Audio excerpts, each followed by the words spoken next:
All right, I think we are live here. So good morning, everyone. Welcome to the Spiritual View. And this morning, it is just Sheila and I because Kim is in Thailand at the Elephant Sanctuary. Is that right, Sheila? That's correct. Yeah. Yeah. So she's having some signal issues. So I am here in Cabo. It's my last day in Cabo and I come home tomorrow. And Sheila just got home from Vancouver and she is now home in, I was supposed to say sunny Mexico, but it's not. It's wintry Edmonton. So we thought we would start today by just actually just sharing a little bit about ourselves, because I feel like, sometimes we get to know each other on one level, but you don't necessarily know all the background on each other. And so we thought we'd maybe dig a little bit and share some of our journey that kind of got us to the point of where we're at. So that's what we're looking at today. But before we do that, Sheila, how are you? I'm doing good. I'm a little time sensitive this morning. It was a little rough for me getting up, but I'm happy and feeling good about being, close to the ocean for that entire week in Vancouver, which was lovely, but also really happy to be at home. I love my home and I love my business. I'm getting back to work today. So things are good. Perfect. I'm going to put you on the spot for a minute. We didn't talk about this. But is there anything coming up that you kind of feel is coming up for the collective right now? Yeah, I do think so, because I'm working at so the other job that I do, one of the other things I do in my life is I sell for a dental company. And I have kind of narrowed it down to a part-time job and where I work 2 days a week. But I was in a convention. So in the convention, it's really challenging for me because I'm used to being free and making my own time schedule. And I have to be at this place for 9 hours a day. And the one thing that's quite interesting to me, I work in dental where it's quite linear. Things are, scientific. As a dentist, you have to stay on that path for a lot of reasons, because, helping people, and you wouldn't want them to be any other than scientific when it came to your teeth or working on you that way. But also they're humans. And I'm noticing a shift in how they're perceiving the world and how they're finding their way now with the shift in consciousness. And people are coming up to me at the convention. Yes, of course, they want to talk about dental and they want to talk about what I sell, but more importantly, they want to talk about how they're feeling and what they're experiencing in the world. And I think as humans, this is something that's important right now, that we take the time to listen to each other and understand that there is a shift happening. Tracy and I live that world. We're aware of it. They don't live that world. And so it's all new to them. And so being open to their experiences and being open to every experience matters to me. When I am in a conversation with someone that's authentic, whether it be in the dental world or any place, I thrive. When I'm having a conversation with someone where I'm just simply trying to sell them something and not concerned with their well-being or any of those other factors, I don't thrive. And I don't think that I'm unique. I would suggest that all of us have that experience. So we're rising to a time where it matters that we're authentic. And I see that in a lot of different ways, for sure. Yeah, I love that. I agree with that too, actually. So we just even had a full moon, and it's been in the past week, right? Which it's been super huge here, which has been really cool to see. But one of the things about this full moon was actually just stepping more into your authenticity and more into that higher level version of self. So that's right on par and right on track with what people are experiencing. That's super cool. So I love that you shared about the dental world, because I feel like, I don't know if a lot of people know that about you or not, but maybe you can share a little bit of your background of just how did this all happen for you? Because I think a lot of people watching this show would know Sheila as the yoga teacher and Sheila as the channeler and Sheila as the healer. So how did this happen? So years ago, I was working as a correctional officer. I was a jail guard, what we called it in those days. And, it was a good career in the sense that I had an amazing community there, friends that I still have to this day. It taught me a lot. I learned a lot about myself, and I learned a lot about others. I mean, you can imagine the diversity of humans that you're coming across in that environment, and the amount of suffering and the amount of difficulties that, for sure. And I knew that that wasn't somewhere that I could stay forever. I knew it wasn't my path. And somehow something inside of me said, hey, you should be doing something different. And everyone always said, oh, you can talk to anyone. You'd be great in sales. And I'm like, yeah, I'd be great in sales. So I tried to get a sales job, but I really couldn't because I was a jail guard. So I didn't have the experience. So I applied for this job with a company called Fido. It's cell phones. I think they're still around. And they I hired work me for to, Fido. yeah, Yeah. they hired me to sell cell phones in the mall. So I worked part-time as a sales rep and for them, and got some experience in sales. And even that taught me a lot. You know, I had to stand in the mall at a kiosk and sell phones, and you know, you learn a lot about yourself doing that as well. And then that gained me this momentum to find a job in dental sales, where I had no experience and I had no background for at all, and probably had no business being there. But you know, I did go there and became quite successful at it. It was a career for probably 18 years, 17, 18 years. It wasn't a career that I didn't like. It was something I did love, but something inside me just wouldn't stop this idea that I needed to start a yoga studio. You have to start a yoga studio. You have to start a yoga studio. And on paper, it didn't make sense, because the career I had was really good. I was successful. I was doing well. It was growing. My business was growing. So on paper, it wouldn't look like you would go and build a yoga studio. So of course I did, and went and did it, and created this place called Yoga Central. And anyone that's listening, if they've ever heard of it or were part of it, they know the specialness of that place.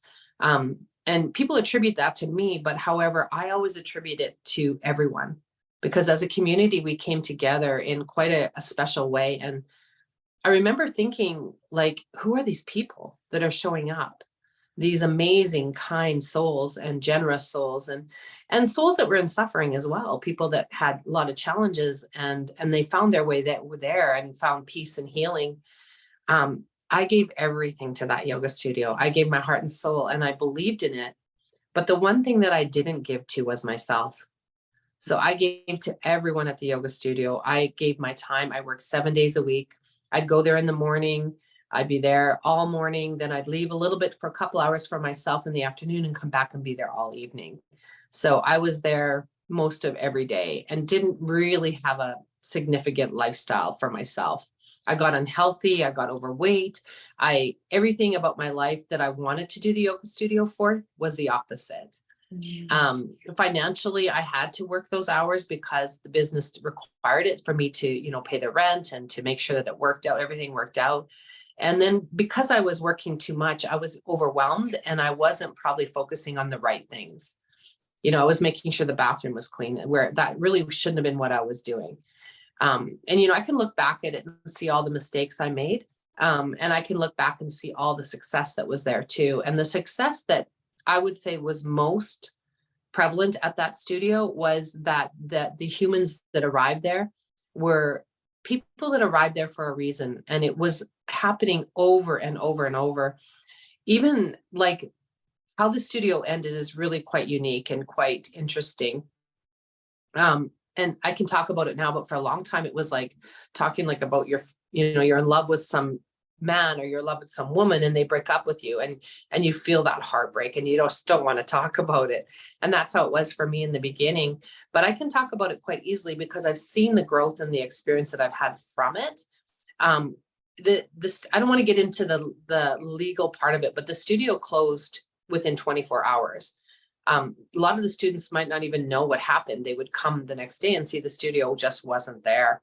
And that just used to break my heart, thinking about how could they come there and then me not being there and the studio not there for them. And it was difficult. But within 24 hours, the studio closed. And one of my mantras at the studio was that we create a place where everyone was welcome. And that was the sort of the message at the front of the studio. And the there was a student that came, and one of the messages was from Wayne Dyer. I had gone on a trip to Europe with him. And he had sort of suggested that every one of us that was on that trip was there for a special reason. And we needed to go back and create that more peace in the world. So a world full of peaceful people made for a peaceful world. And that was our mantra at Yoga Central. And and that was based on his work and what he had taught me. And when the studio closed, Val, one of the students that came there, she brought me something from Wayne Dyer. And she said, I had to bring this today to you. I don't know why, but I brought you this. And it just almost wells me up at the thought of it. And I said, Val, you're not going to believe this, but I've got to close today. Today's the last day. And she brought me in this video of, something that the trip I had been on, experiencing the miraculous. And so it was quite profound, all those kind of things where we were all touched by each other. And we were really all brought together for something. Why it closed, sometimes I question, because so much peace and so much love was brought forward from there. But I think the biggest reason it closed is because I couldn't sustain that lifestyle. I wasn't learning that I needed to give up control, that I needed to allow people to help me. And I wasn't learning that lesson. So it sort of came in a way that I believe my guides, and might sound hokey to people, but my guides guided me out of there because it wasn't healthy for me. And it wasn't a good place for me to continue to overgive and not receive. So I had to go through the process to kind of grow towards to learn that. And when I did, it's like a whole shift in my life has changed where I do still love to give and I still like to offer, but I love to receive too. And I've created a place of more balance in my life where I will receive in a way that matters because I matter. So I was pushing everything onto everyone else, helping everyone else because I didn't want to look at me. So you can only do that for so long. And then the universe comes in and says, sorry, this is not sustainable. So I'm not saying that I'm cured of my this need to please and to help others. I'd say I still have a strong desire for that, but I'm definitely cured of doing it over and over all day long, which I was doing. Yeah. Amazing. Thank you for sharing that. I find, it's a whole rabbit hole we could really go down. I feel like I've worked for many yoga studios over a decade now as well. And it's a hard business model. It's a hard business model because it's one of those things, and this is just my opinion. So you can, of course, you might not agree, but it's a hard business model from the perspective of most people that want to purchase yoga classes want to have the option to go to yoga anytime they want, right? And why wouldn't you as a consumer, right? But the reality of trying to make that work in a sustainable way so that it's a win-win can often be very difficult. Yeah, the business of yoga is tough. But I mean, that was my experience. And I know there are successful yoga studios out there that do really well and have a good model. And I often think that, we think that we know what we're doing. We think we understand that business. I didn't know what I was doing in a lot of ways. I was naive to a lot of things and to the harshness of realities of, a landlord that was not a spiritual entity in any way at all. But if you understood, like, I don't want to get into the details of that, but if you understood why they closed my business, it makes no sense. Yeah, the rent was paid, everything was looked after. From their perspective, I believe it was a guided situation. I don't think that they had a choice to do anything different. If you ask them from a business perspective why they did what they did, it wouldn't make sense. But I just think that the guides had to intervene and had to somehow get me the heck out of there. So they were the kind of the scapegoat to do that, right? Right. So, people wouldn't necessarily believe that. And they're like, you should sue them and you should, how dare they, but I mean, my thought afterwards was like, I'm grateful because I wasn't listening. Yeah. Yeah. So even though it was hard, was there also part of you that was somewhat relieved, maybe might be the right word? Yeah, for sure. There was a lot of me that was relieved. Like when I woke up the next day and I didn't have to, go anywhere, I was like, well, what am I going to do? I was sort of walking in circles. And then of course COVID hit. So I was walking in more circles. Yeah. And so through all that, the channeling actually started to come forward. Mm, So if I didn't slow down and stop, I'm not sure I would have found the channeling, which is something that I find so powerful to be part of. So yeah, a lot of it is interesting. A lot of it is seems unfair, seems like, why would you allow that situation to happen? I like to live my life from a very spiritual perspective. And to look at it at the time, I wouldn't have looked at it that way. Of course not. I was a victim. I was, how dare they do that? I was in that form as well. But um, going back and looking at it from a bird's eye view now, I'm grateful. yeah. And Yeah. divine timing then obviously as well too. Yes. Yeah. Yeah. Yeah. Yeah. So at that time, were you doing sessions with people yet? Had you stepped into that healer role? No, I hadn't. Oh, sorry. I shouldn't say that. Yes, I was practicing at the studio. So my friend Shirley would come down to the studio and we would see if there was a client or a student that was kind of in a challenging place. And we'd say, hey, we want to practice this healing work on you. Are you open? And sure enough, we'd, do our practices, and we laugh about that time because there were some crazy things that would happen. And we're like, what was that? What just happened there? And so it was all a learning time for sure. But we were doing that at the studio. Yes. And I was teaching a really powerful class with meditation. And I had some crazy experiences in that class. I remember one time, usually everyone, I'd say, okay, now we're going to do meditation. You can stay for the meditation or you can leave. So some people would leave and some people would stay. And this one day, only one lady stayed. And I said to her, it looks like you cleared the room out.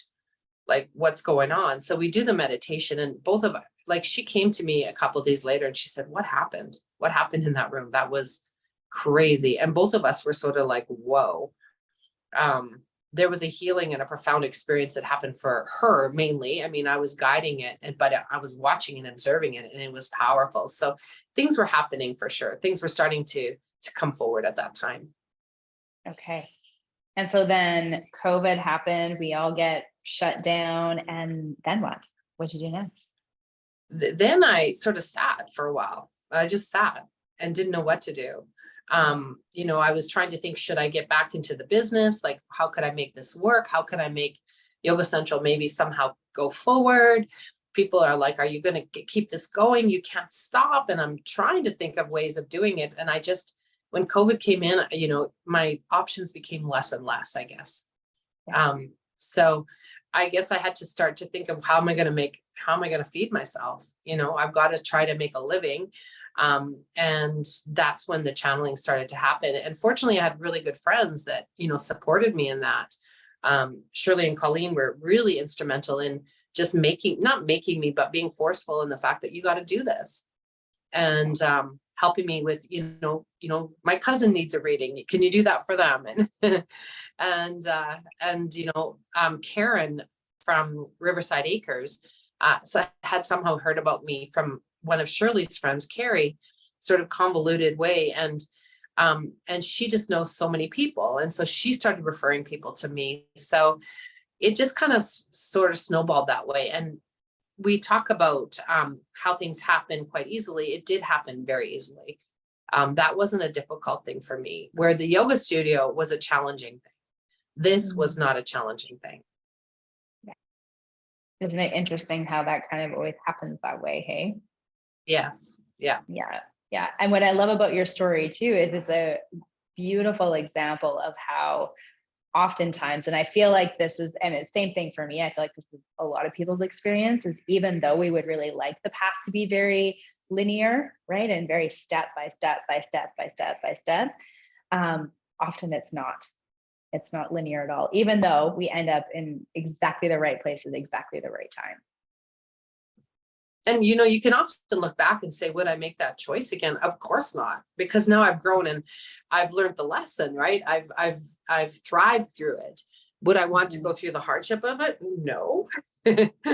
not at Yeah. all, right? So it's Yeah. funny that you're in Mexico because when the studio closed 1 week later, I had a trip booked to go to Mexico with four of my girlfriends from back home. I'm from Saskatchewan, and we ended up in Mexico for a week. And I wasn't in a good place. I mean, I just lost everything. I was kind of in a rough place, but I couldn't have landed in a softer, more harmonious situation with Mhm. beautiful souls who know me from a child and are my friends since then. And they held me during that trip. And, you know, they came out to the ocean every night after dinner. I said, we've got to go to the ocean. I need healing. And they came with me and they prayed and they, you know, we had so many laughs and so many good times just by going and doing that. So, yeah, it's funny how you end up, you know, I landed in a good place, but, you know, being in Mexico, seeing you there reminds me of that time when, you know, I was in a lot of suffering. I was really trying to figure out how am I going to go forward? Yeah. A dark night of the soul, I guess, so to speak. Hey. Yes, definitely. Yeah. Yeah. Yeah. Beautiful. Beautiful. And today now, and so fast forward to today, where are you at now? Today, I'm in a sort of a flux.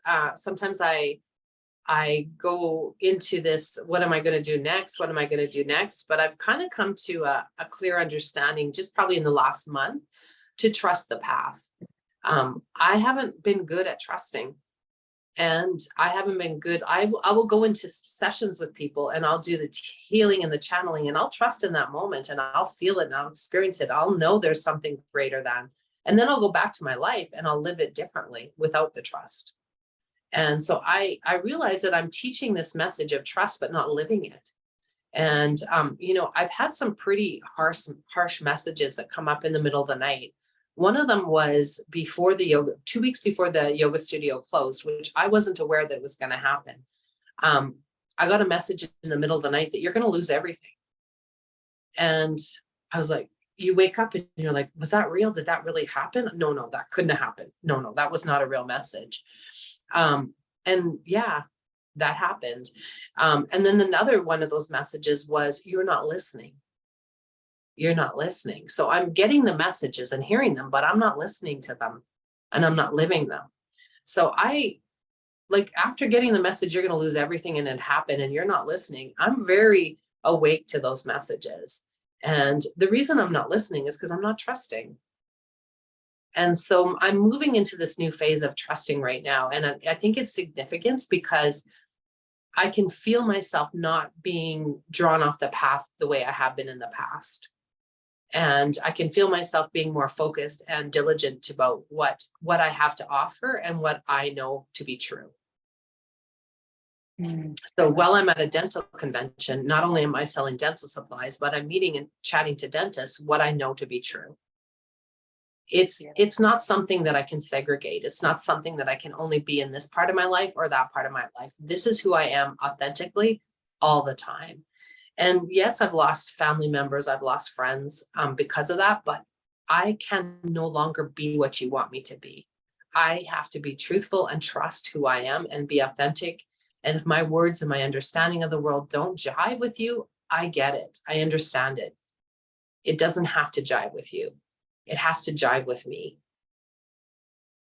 I love that. And I think that's a beautiful message for a lot of people that will come across this live at some point in time from the aspect of, I think for me too, like along the spiritual journey, you get to a certain place where it's like no longer can you compartmentalize what you do and who you are. And I feel like sometimes that might even be maybe the right term would be an initiation or a rite of passage that a lot of us go through. You know, you start to come out of the spiritual closet, you could say, a little bit, right? And you use it in certain areas of your life, or you use it in areas of your business. But when you talk to certain people in your life, maybe it's family or whatever, they have no idea what you do, right? And that can only go on for so long until you get to this place where it's now you're the double agent, right? Living, and it's exhausting.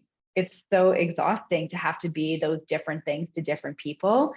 And I know for me, finally you get to that point where it's like, no, I can't do that anymore. It has to be just this. Not just, but it has to be this. Yeah. And I went, on the plane from Vancouver, I went back and listened to our old, the YouTubes that we had dropped already, and the channeling of Barbara Walters.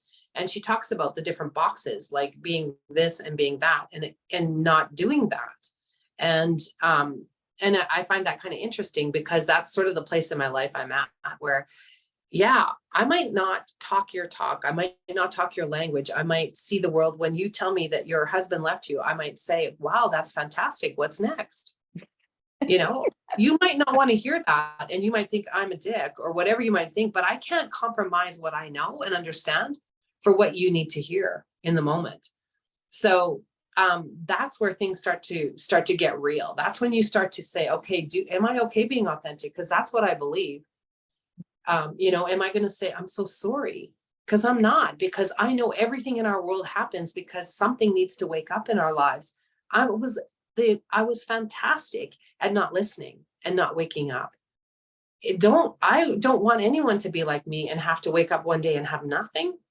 Are you kidding me? Like, that was something I would never wish on anyone, to not know how I was going to pay for my groceries. How am I going to eat tomorrow? Those are the questions I face. Those are where I was in this world. So riding the plane out to Vancouver, interesting, I got to sit by two little drug dealers. They were happy to tell me about their life. And the one guy says to me, you look like you're a rich lady from, I don't know. He goes, I want to be like you. And I said, gosh, I don't think you want to be like me. You're looking at me from a lens that's not true. I need to be authentic with you. This is who I am. I'm someone who has had nothing. I'm someone just like looked at others and wondered, how am I going to feed myself tomorrow? So no, I'm not sure you want to be like me. I want to teach you not to be like me. I want to teach you to listen to the messages that are out there. I want to teach you to thrive and know who you are from who you are, not to be like me or who you think I am. There's this saying, and I don't remember who said it or the exact words, but it's something about, how we learn what it is that we need to teach, right? Or we experience what it is that we need to share in the world. Is that something that you believe to be true? Absolutely. Yeah. And, I remember this when my father died, and people would come up to me and say, I'm so sorry about your, the death of your father. And I could tell within a second whether they had a parent that died or not, because their understanding and their energetics towards me were different if they had experienced it. And it's not saying that they're wrong because their parent didn't die or they weren't empathetic, but there was a difference. So when you know something, you know it. You can say to someone, I'm sorry about the loss, to Kim, I'm sorry about the loss of your son. I've never lost a child or, my niece or nephew. My experience of expressing that to her will be different than a parent or someone that's lost someone deeply like that. Yeah. And that's just the reality. It's not against the other person for not having that experience. It's just, it seems to be a reality. So, I think I've had a lot of rough experiences. I think I've gone through a lot of, I keep telling the universe, I'm good. I want to learn it the easy way now. Yeah. But do you find that the people that are drawn to work with you, though, then you're seeing the reflection or the mirror back of, you're like, oh yeah, I remember what that was like when I went through it. It's fascinating. Or I might be going through it with them at the same time. Mm-hmm. So, when I got the message, you're not listening, they bring the exact person to come to me that's going through the exact thing and giving them the message, the right message at the right time that I wasn't listening to, and expecting my client to listen to it. Yeah, go away and you carry on and you listen to that, but I'm not going to, Touche. Totally. Yeah. Spirit works in mysterious ways. Yeah. It's not something that I'm necessarily would suggest, okay, go live your life in a really harsh way. Go lose everything. Go have family members, lose friends. I'm not saying that's a good way to live your life, but I'm saying that live your life authentically, and what happens and comes of that, see what happens and how you can thrive from there. Because the more authentic I become, the less dependent I am on anything other than myself to really be happy. You know, I'm happy when I'm with family. Of course, I love those situations. I'm happy when I'm with friends, but I can be completely happy when I'm just alone with me.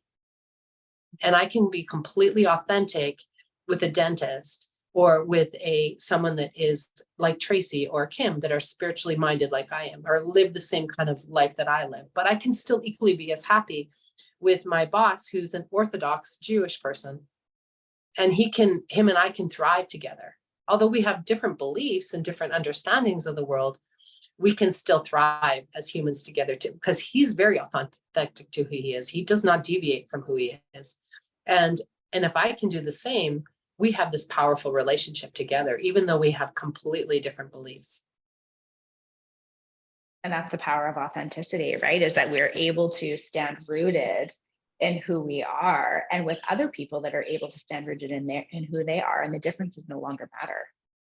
That's correct. Yes. Right. Yeah. In fact, sometimes they make it that much more interesting. Like, I don't know about you, but I when I stand with someone else who has their own views, spiritual or otherwise, I'm curious.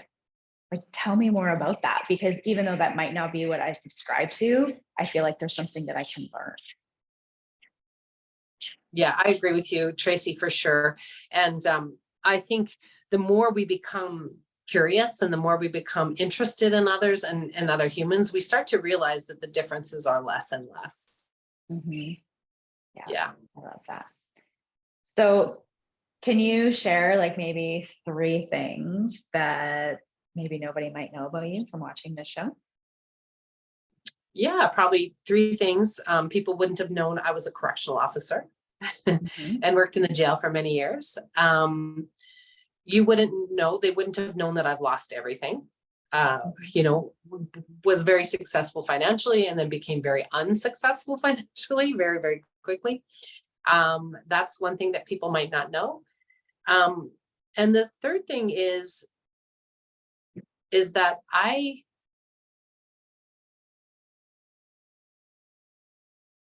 had a lot of experiences in life. And some of them you wouldn't know. I came from a challenging childhood, very, very tumultuous home that I grew up in, loving in a lot of ways, but very, very difficult in a lot of ways. I've experienced sexual abuse. I've experienced not believing in myself. And I think that the thing that really drove me to healing was that I really couldn't, there was something so strong inside of me that wanted to believe in myself. I wanted that so badly, and I didn't have it. And everything in my life exhibited the opposite. So I guess the third thing is that I never believed in myself. Up until, was there a catalyst moment? I'm going to say it's still I'm still a work in progress, because when I was in Vancouver, I noticed things about myself. I had time to reflect and to notice, and I'm like, okay, I still have that issue. I still have this going on. And I was able to look at that. But I would say in a big way, probably since COVID hit. So when I lost everything, that was when I became completely aware that I wasn't believing in myself in a big way, and it was time to change. And it became more and more, the way it was possible to not believe myself, it just became more and more possible to believe in myself. So it shifted, something shifted at that time. And even the way I viewed money and the way I viewed my who I was around money had to shift. Mm-hmm. So that all changed. And I can no longer look at the world from the lens that I had prior to losing Yoga Central. So I think of Yoga Central and losing it as my spiritual awakening, an awakening to myself and being able to believe in myself. Without that, I'm not sure that I would have the understanding that I have today.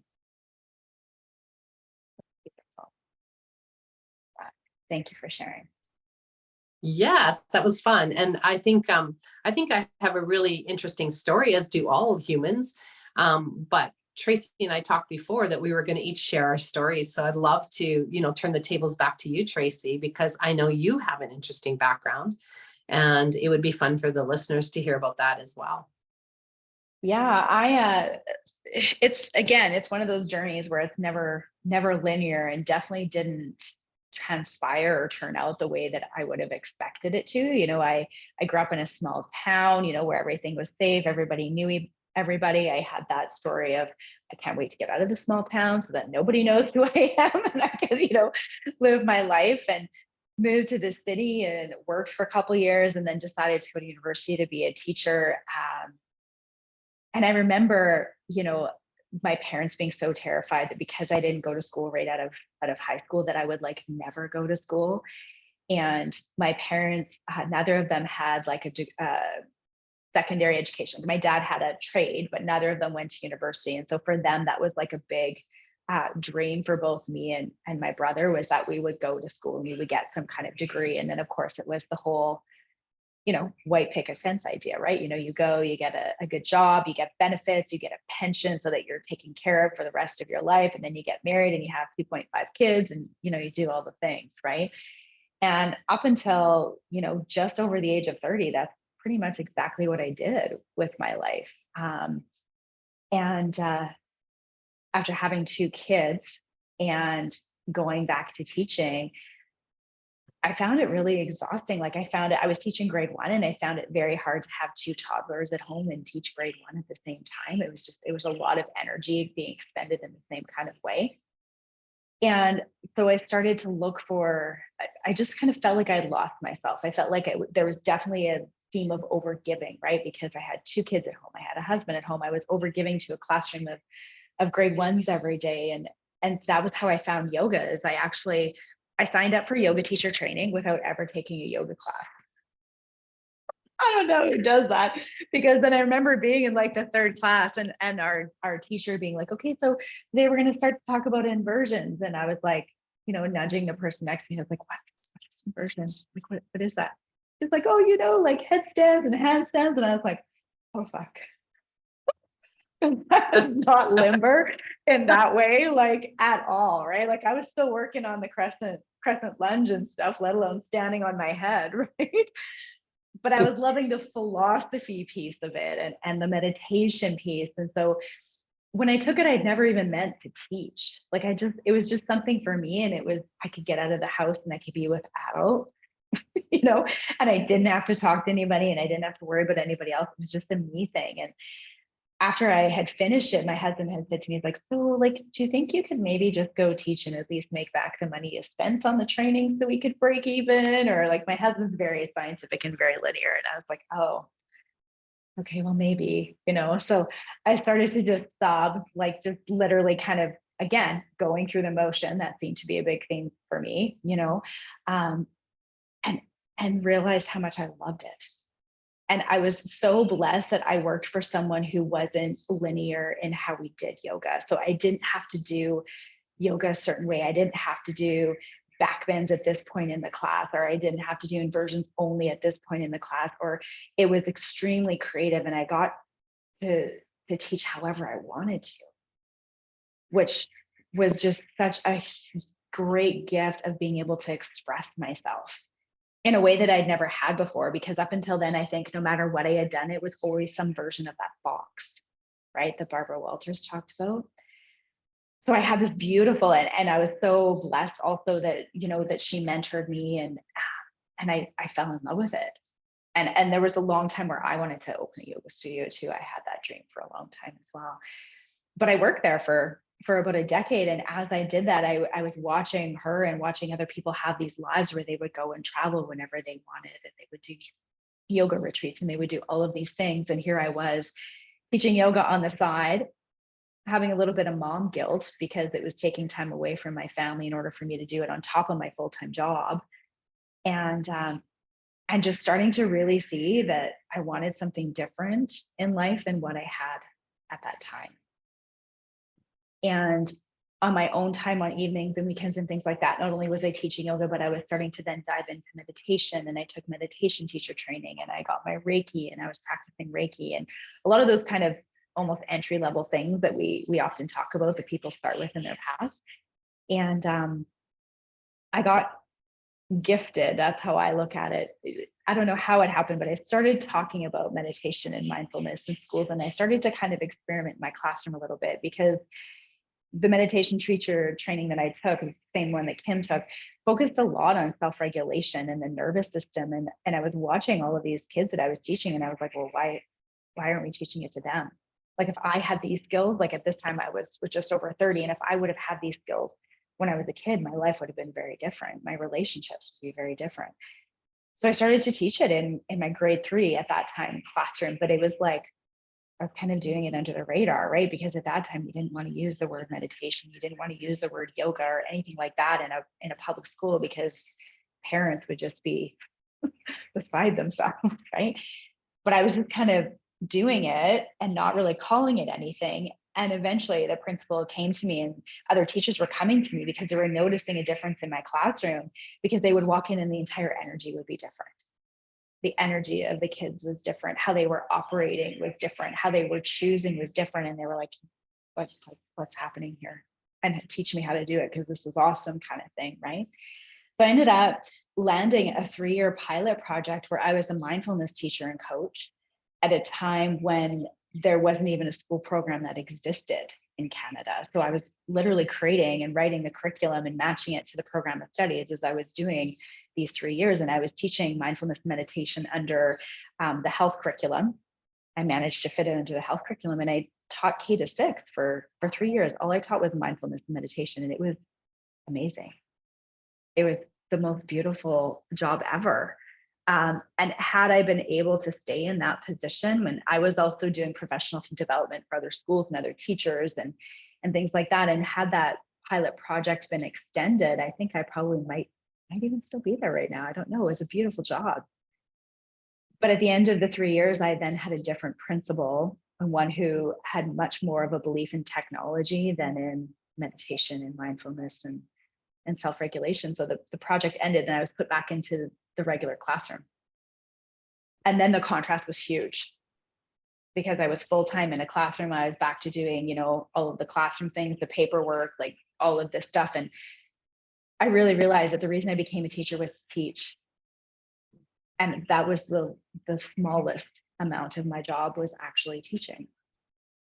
And I mean, I have so much respect for all the teachers that are out there, whether I know them or not, because, you're not just a teacher, you're a mom, you're a psychologist, you're a social worker, you're all of the things, right? And I started to get a little resentful. Like I started, like, honestly, to have a little bit of anger towards how the system was, because to me, it was just so fucking broken. And I didn't want to be in it anymore. And it was taking a toll on me. It was taking a toll on my health. It was taking a toll on stress. It was taking a toll on my family, because of course, all that kind of stuff will enter into your home and whatnot. And so I had to find a way out. And so my way out was massage therapy.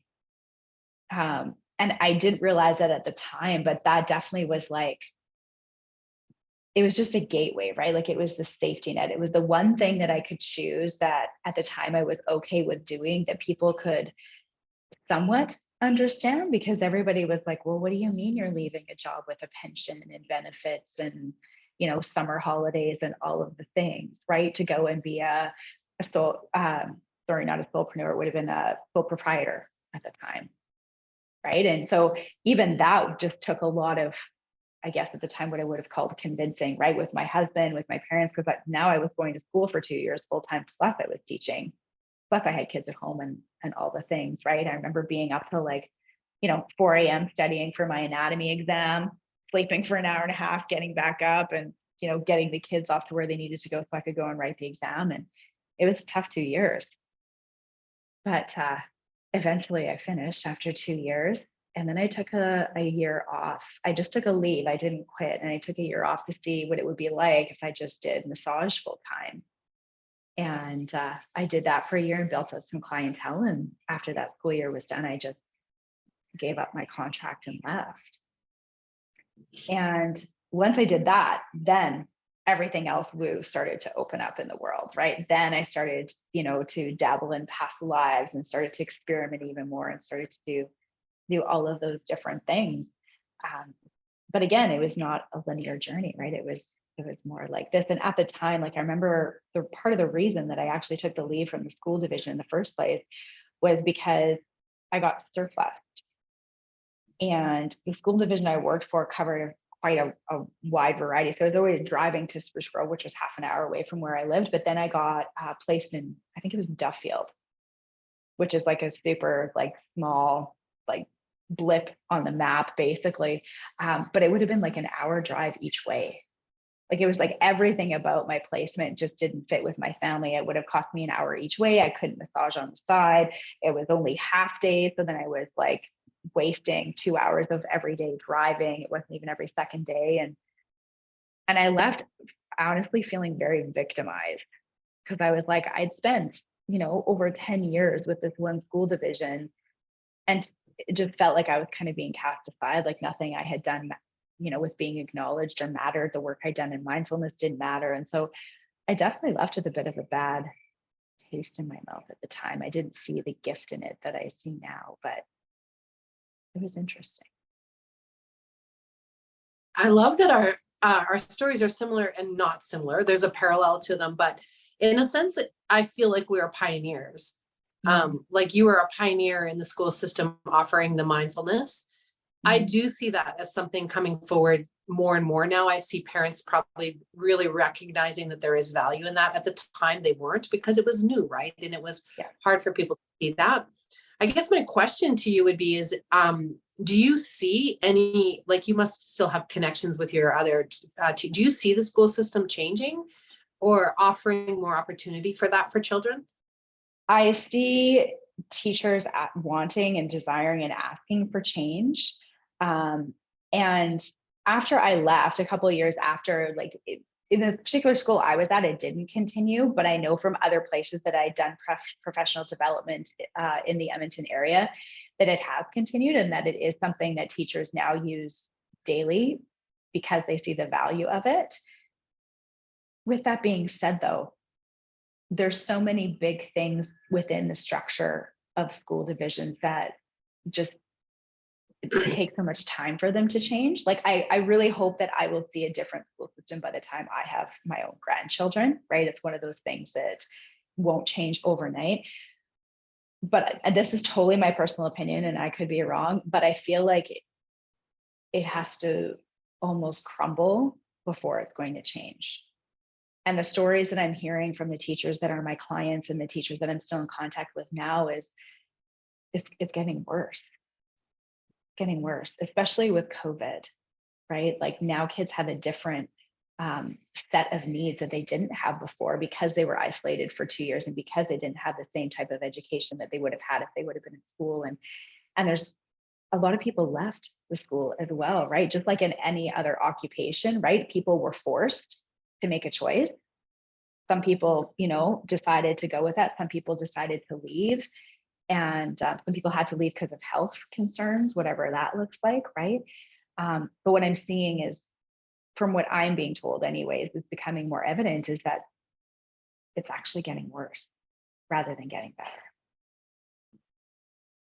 So I'm fascinated because what you're saying is it has to crumble before it gets better. And I mean, I had to crumble before I found my way out, which is interesting. And I maintain that it doesn't have to crumble before it gets better. There was every sign in the world telling me to change. There was everything out there telling me to do something different. We have children with a lot of suffering, and from what I observe is a lot of, I talk to these children and I see their needs and their anxieties and their stress. We have this coming on in our world. Maybe we had it when we were young and we just didn't acknowledge it. I almost believe that. I'm sure I was an anxious mess as a child. So we probably had the same challenges, but we just ignored it. And then you have people like me that grow up suffering, completely against who they are, completely trying to fit into a model that they don't fit into, and the suffering that happens in the world. So I guess for you, Tracy, it's powerful that you walked away from a system that went against who you were. So you saw the signs and you listened. So that to me is really a powerful message. Here's two of us contrasting each other. Tracy listened, I didn't listen, So we have two people doing this life in a different way.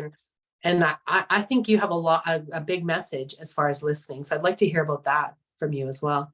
Well, it's interesting that you would choose to phrase it that way, because I kind of felt like I got pushed, to be honest. Like I at the time, I felt like I got backed into a bit of a corner where it was either, I continue with the system, but I knew that it was not a good fit for me, or I had to choose something else. And I think that at the time, part of why I was a little bit angry was because I would have rather that it looked like me just choosing, if that makes sense. Right? Without that push into the corner, right? I would have rather just been able to step up and be like, you know what, I'm just deciding, right? It's the utopic idea of I'm just deciding, I'm not doing it anymore, and it's all blissful. But it wasn't like that.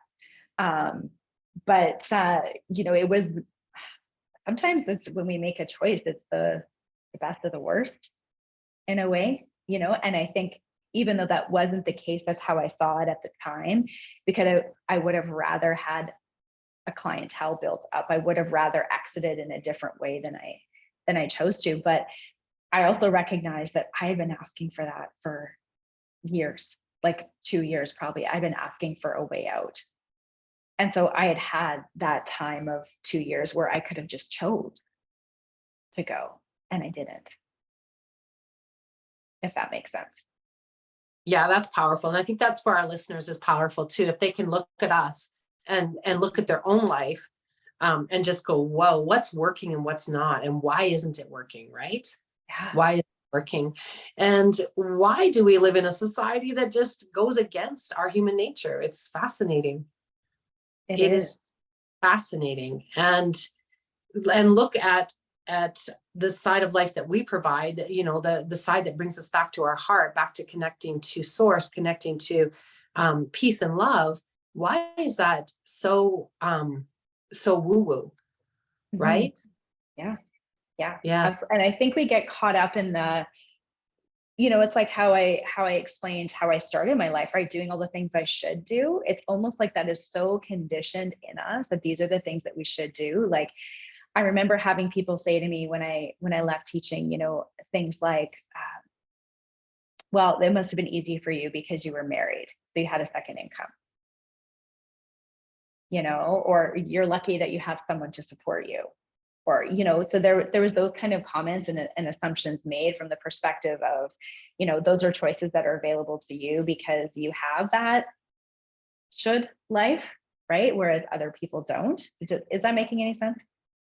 Yeah, that makes a lot of sense, because it's really like, I stay with my husband because, I need his income, or and I'm here to tell you, like, anytime you're staying somewhere or doing something that goes against your soul, no matter what you try or how you keep it there, you're going to suffer.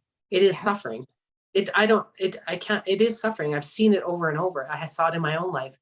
I stayed doing something, working at something where I was suffering because I wasn't acknowledging my own needs. If you don't acknowledge your own needs, there's no way out. That's right. It is suffering.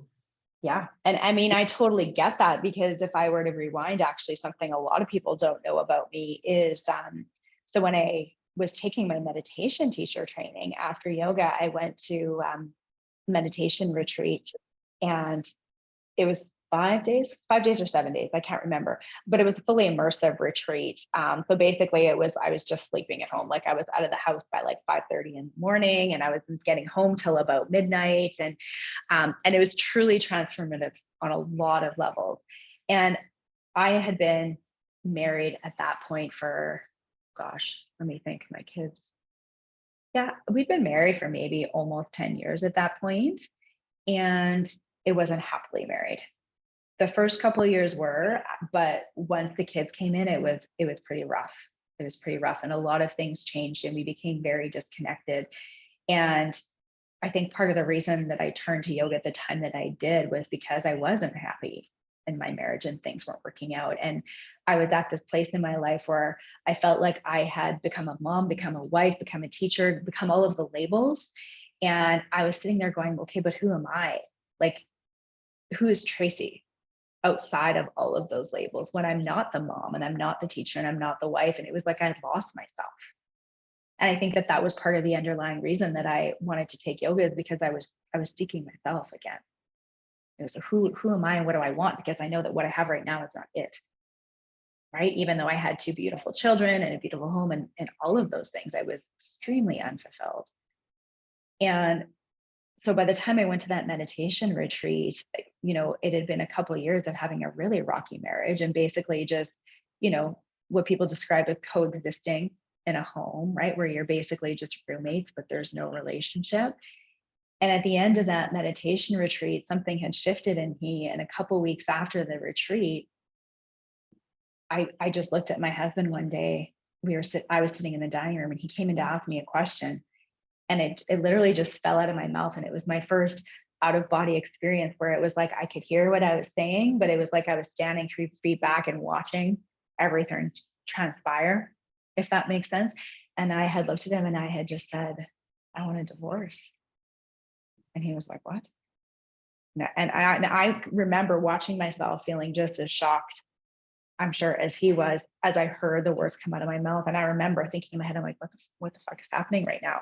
But it was like I was two separate, we could say beings, I guess, at that point. And then it snowballed into this whole thing, and we did separate, and we did go through and all of this stuff, and we did end up back together. But the lesson that I take out of that for me is, up until that point, I had always believed what I'd been conditioned to believe, which was that I needed to have a man in my life in order to succeed, in order to be happy, in order to live, in order to do all of the things.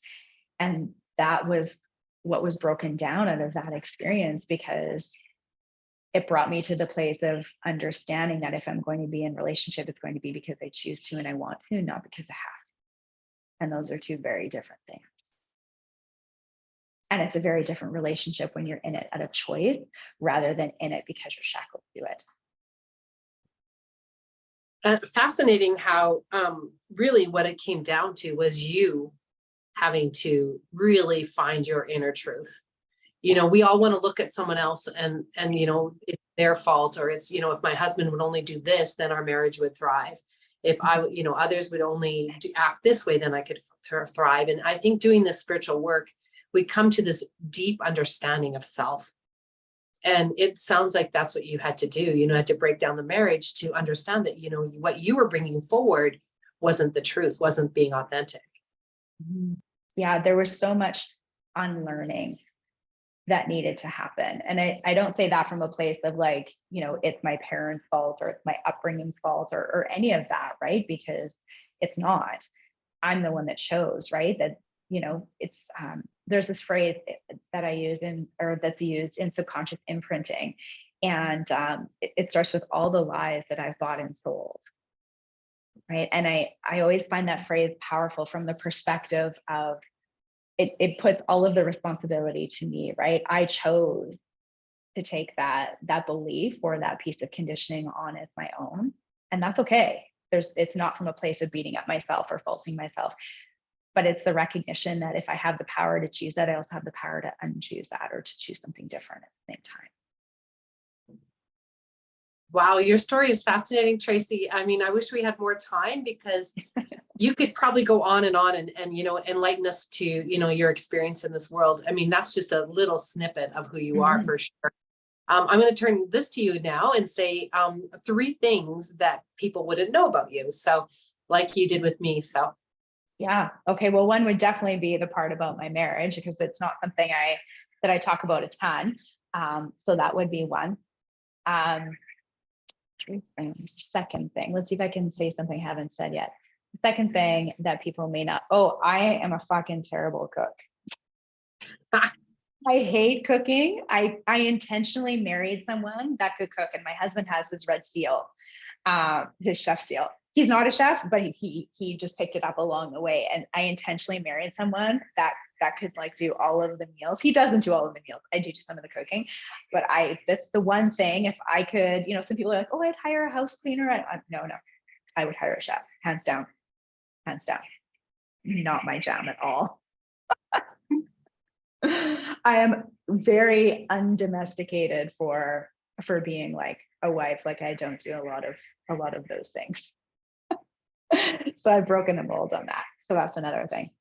And the third thing, oh, you know what? I don't eat. It's just so funny because we've been in Mexico for 2 weeks, and here, like right now, as I'm looking at my balcony, you can see that there's fishermen, like they stand on the shore and they cast out and they catch fish. And I actually don't eat fish or seafood, like none of it, not a stitch of it. So when I was a kid, one of my dad's little like side hustles was he was a commercial fisherman. And so he would come home and he would take what he had caught in the net and he would dump it into our bathtub. And the smell could not, I was quite little, like I was maybe like 3. And that has just like burned into my brain, the smell of that. And so I cannot eat any fish or seafood because I can't stand the smell. My nose trumps my mouth every time. So those are my 3 things. That's interesting. And I think one of the things that I learned today about you, Tracy, is that you are definitely a pioneer, in the sense that you're willing to speak of the things that you see in the system that's not working, and you're willing to change them. You're willing to step up and change them. The other thing is that I don't think you're alone in a lot of relationships. Anyone listening to this, it's in a relationship, in partnership with whoever, man, woman, woman, woman, man, etc. Could actually listen to that and say, wow, that matters to me, what you've said. Because a lot of us have been conditioned to believe that if our relationships aren't working, there's something wrong, when there could be something completely right happening. Like the rightness of what happened for you and your partnership was that the rightness was that it was time to look at it and examine it, and go through what you needed to go through to make it better. So sitting in suffering has been our conditioning, and your story is teaching the opposite, which I think is super powerful for people. Thank you. Thank you. I will be honest, it wasn't easy for anybody. It wasn't easy for me. It wasn't easy for my kids. My kids still remember it, like it's not like anybody came out unscathed, I guess is the word for it. But even last night, as we were sitting having dinner, my kids are teenagers now. They're 13 and they're 15, right? And my husband made a comment, or I don't know, I can't remember what he said, something, and my daughter was like, ew, like my parents, kind of thing. And my husband looked at my daughter and he said, you should be really grateful that you have 2 parents that still love each other. And I was like, yeah, because at this point in a lot of people's relationships, when their kids are 13 and 15, that's not there anymore. And I wouldn't trade that for anything, regardless of the fact that there were hurt feelings and it was hard and all of the things. I wouldn't change any of it. Wouldn't change any of it. Yeah, I'm with you, Tracy. For what I know and what I understand about the world, to watch people live in their inauthentic ways and live in that suffering, I wouldn't change my awakening to live like that again, because that is living in suffering. Yeah. What's so funny is when we thought Kim was going to be here and we were going to do a show on suffering, and then we scrapped the whole idea just to talk about each other, and here we are, right back full circle. It's perfect. It's perfect. Yeah. We'll definitely have to give Kim's full story too. She's got a fascinating background as well. So be interesting to hear her full story. But we only touched on a small amount of who you and I are, and our small amount of our experiences. And our listeners, I think it gives you an idea and an understanding of where we come from and why we are so passionate about what we do, and having a spiritual view and why it matters to us. So, there was a time when I wouldn't have wanted to let anyone know that I was doing this, or speak out, or channel online, or do the things that I do. And now I could care less. I don't have any misunderstanding that it matters, that I have to worry about what other people think. That's gone. It's really gone in a big way. And that's a huge message. And something I hope that everyone that listens to this takes away is just the fact that it is an evolution, right? It takes time to get there, right? So you're going to go through the stages of, first of all, it might just be with a small group of people that you share your gifts, or that you choose to kind of explore spirituality or whatever that looks, right? It's an ongoing process. But it's also a beautiful illustration that eventually you will get to that point where you will also no longer give a fuck. Right? Right? And you Yeah. will step into that authenticity. And the journey to it is just as beautiful as what you might see as the end result. Yeah. Thank you, Tracy. What a beautiful episode today. Yeah. Yeah. Thank you. Is there anything else you want to share before we go? I think I've shared a lot today, so I'm good. Yeah. Awesome. I feel okay. Anything you have left to say, Tracy? I don't think so. I just like and subscribe, and you can take this conversation to the Facebook group if you have any questions for us, or if you want to share with us, what resonated for you or what you're taking away. We would love to hear that, because of course, all views are welcome in the Spiritual View. And we will see you all next week at 9:30 Mountain Standard Time. Take care.